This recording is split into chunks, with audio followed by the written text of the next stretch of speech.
So a big player here in Parliament is from the EFF, Mr. Floyd Shivambu. Thank you so much for joining us.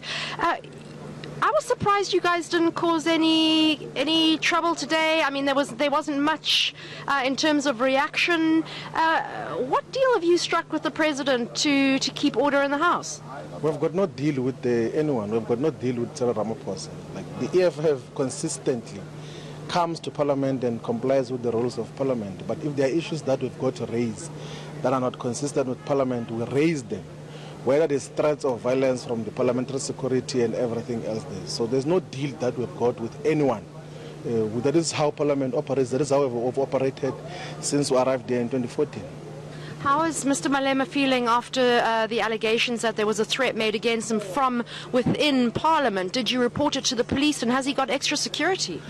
Look, that issue has been there for more than 2 years now, and they reported that to the South African Police Service, and the South African Police Service, as is publicly known now, has provided security and beefed up his security because of the security threat of assassination that has been existing around him. So what comes up every now and then, it's people saying that they're going to try to utilize the public spaces that he appears in, including Parliament, to try to kill him because they do not believe in what he stands for, and because they appreciate that he's going to lead this country, so they want to prevent that. So that issue has been handled for the longest time, and we're dealing with that even now. Just about the President's reply, EFF very concerned that the unbundling is just another excuse or a decoy, if you like, for privatization. Your response to the reply today? Look, we do not trust the President's intentions around Eskom. We know that there's lots of evil capitalist greed that is definitive of whoever is trying to touch Eskom. They want to supply energy through independent power producers. That is why they're imposing them on Eskom.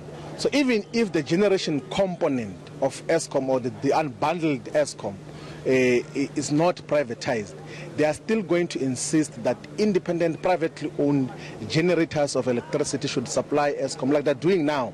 And that is the center of the crisis that is defining Eskom now, of power purchase agreements that last for 20 years and are charging Eskom an unreasonable amount of money per kilowatt per hour in a consistent basis. And that is one of the issues that we've been raising.